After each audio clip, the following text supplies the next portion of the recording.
Será que nós podemos conceber a possibilidade de uma glória escondida por trás do sofrimento humano?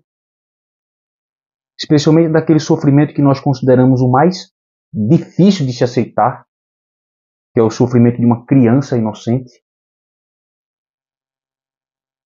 É sobre isto que este conto de Andersen nos leva a refletir.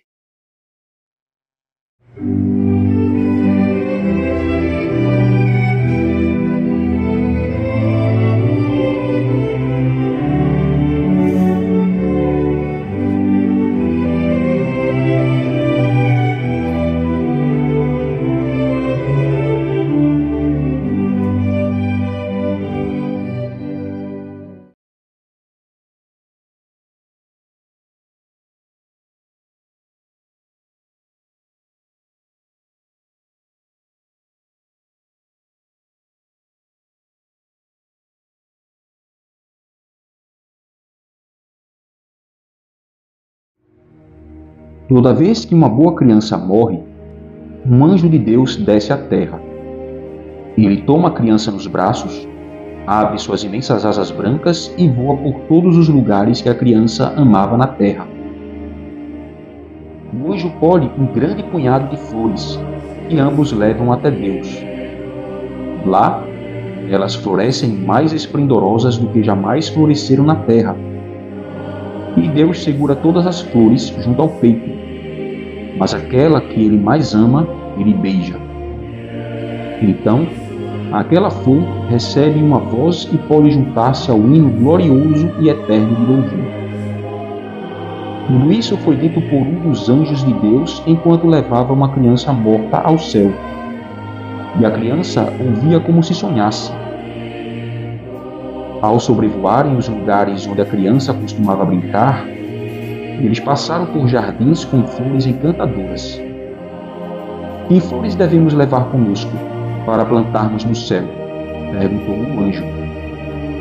E ali havia uma linda roseira frágil. Uma mão perversa havia quebrado o caule, e os galhos, com suas flores volumosas e meio abertas, pendiam murchos. Aquele pobre arbusto, gritou a criança.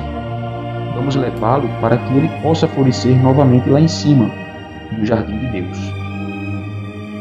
Então, o anjo colheu a roseira, depois beijou a criança, com o seu pensamento afetuoso, e a criancinha entreabriu os olhos. Eles pegaram outras belas flores e até alguns dos cravos de defunto desprezados e amores perfeitos. Agora temos flores suficientes, disse a criança, e o anjo concordou. Mas eles não voaram de imediato até Deus. Era noite e fazia um silêncio profundo. Eles permaneceram na cidade grande e pairaram acima de uma das ruas mais estreitas, cheia de tralha, cinzas e lixo de todo tipo. Era um dia após uma mudança e havia pratos quebrados, trapos, chapéus velhos e pedaços de gesso. Nada com um aspecto bom, tudo espalhado pela rua.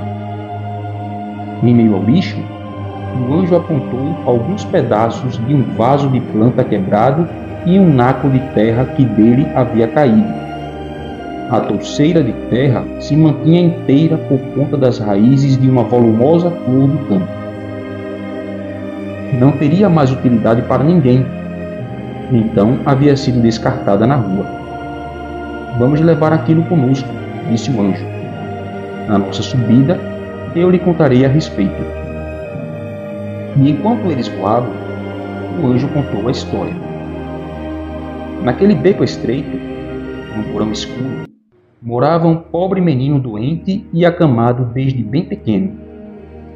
O máximo que ele conseguia fazer, quando se sentia melhor, era mancar pelo quartinho, uma ou duas vezes, com suas muletas. Apenas alguns dias, durante o verão, os raios de sol adentravam seu porão, por cerca de meia hora. Então, o menininho se aquecia e via o sangue vermelho em seus dedos finos, quase transparentes, ao estendê-los diante do rosto. As pessoas diziam: O menino tomou sol hoje. Tudo que ele conhecia das florestas e do frescor primaveril eram os primeiros galhos da faia que o filho do vizinho lhe trazia. Ele os segurava acima da cabeça e fingia estar sentado na floresta, onde o sol brilhava e os pássaros cantavam. Em um dia de primavera, o menino do vizinho também lhe trouxe algumas flores do campo e, por acaso, uma delas tinha raiz. Então, ela foi plantada num vaso e colocada na janela, ao lado da cama do menininho. E ao ser cuidada por mãos amorosas, a flor cresceu, deu novos botões e lindas flores a cada ano. Para o garotinho doente, era um lindo jardim, seu tesouro na terra. Ele regava e cuidava, zelando para que ela recebesse cada raio de sol que entrasse pela janela precária do porão. A flor penetrava seus sonhos. Para ele, florescia, espalhava sua fragrância e alegrava seus olhos. E foi para ela que ele virou, dando um olhar derradeiro quando seu Pai Celestial o chamou. Agora já faz um ano que ele está com Deus. E por um ano a flor permaneceu murcha e esquecida na janela, até o dia da mudança, quando foi jogada fora, no monte de lixo da rua. Aquela é a flor, a pobre flor murcha, que nós acrescentamos ao nosso buquê, pois ela proporcionou mais felicidade do que a mais bela flor do jardim da rainha. A criança ergueu os olhos para o anjo que a carregava. Mas como você sabe disso tudo? Perguntou ele.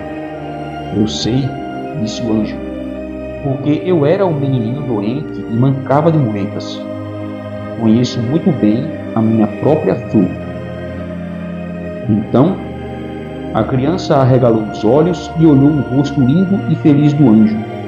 E, naquele momento, eles se viram no céu de Deus, onde havia alegria e felicidade eterna. E Deus segurou a criança junto ao peito, e ela ganhou asas brancas gloriosas como as do anjo, e juntos eles voaram, de mãos dadas. Então, Deus segurou todas as flores perto do coração, mas a pobre flor murcha foi a que ele beijou, e ela ganhou voz e se uniu ao coro angelical que flutuava ao redor do trono de Deus. Alguns estavam próximos, alguns mais distantes, em grandes círculos que iam até o infinito, mas todos estavam profundamente felizes. E todos, os grandes e os pequenos, entoavam sobre a boa criança abençoada e a flor do campo murcha, que por tanto tempo ficara no monte de lixo, no beco estreito e escuro.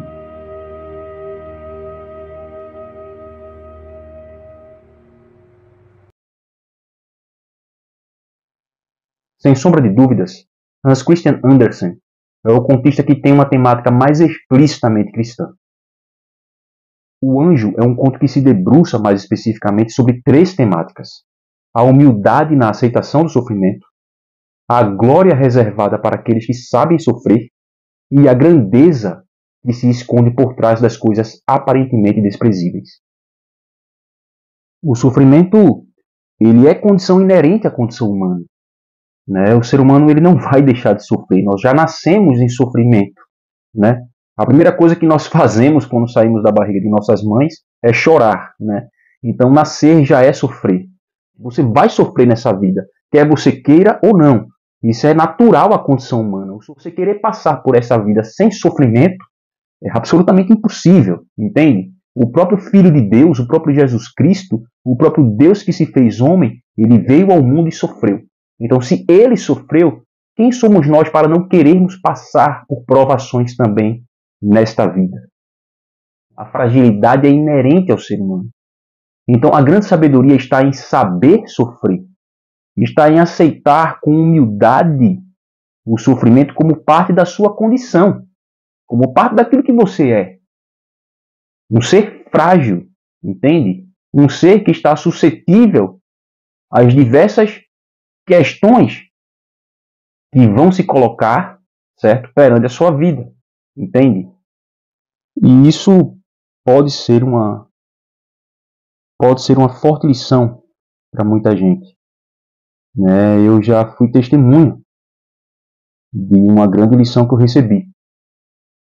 Há uns 6, 7 anos, né, eu estava passando por um problema e eu superestimei aquele problema. Eu não tive maturidade para lidar com aquilo, né, e acabei superestimando aquilo e desenvolvendo uma revolta. Me afastei das coisas de Deus.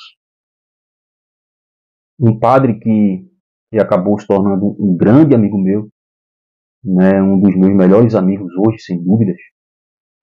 Ele foi muito sábio, ele foi muito inteligente. E sem me pressionar a voltar a participar de missa, qualquer coisa do tipo, né, ele se aproximou de mim como um verdadeiro amigo. E em uma ocasião ele me chamou para ir com ele a um hospital, né, que ele ia ter que visitar uma pessoa, né, que estava precisando. E, enfim. E eu fui com ele, eu o acompanhei nessa ocasião. E eu lembro quando eu cheguei lá, que eu vi algo que realmente... Enfim, eu vi uma criança, né?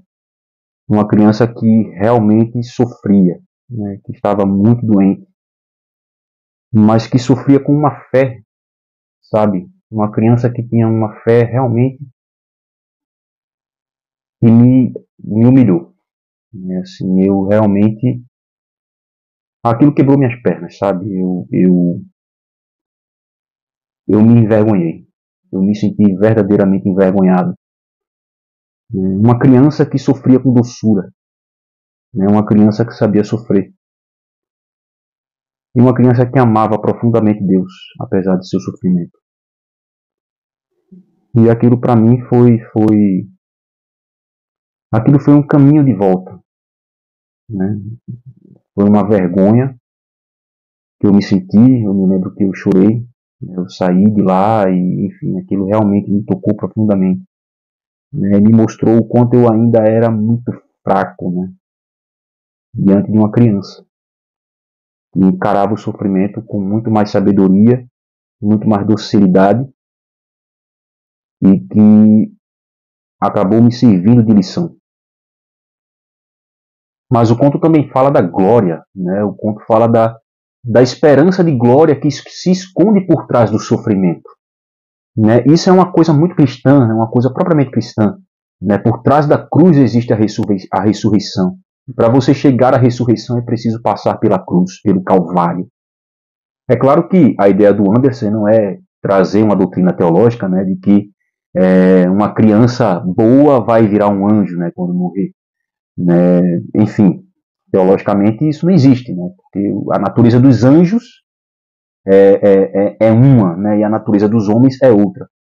A ideia dele é simplesmente mostrar, né, apresentar com um conto, né, com uma história, que existe uma grande glória reservada, né, para aquelas pessoas boas que aceitam o sofrimento como condição inerente humana, né, como uma condição inerente à humanidade, né, inclusive as crianças, né. E por fim você tem aquela mensagem, né, tipicamente cristã também, de que a grandiosidade se esconde por trás das coisas aparentemente desprezíveis. Esse garoto morto que se tornou anjo, né, que andava de muletas, que era doente, e essa flor que no final são exaltados na glória de Deus. E toda a corte celeste, digamos assim, se torna testemunho da história desses gigantes desprezados pelo mundo. É um conto profundamente cristão. E podemos resumi-lo naquela belíssima passagem de São Mateus, a passagem sobre as bem-aventuranças. Bem-aventurados os aflitos, porque serão consolados.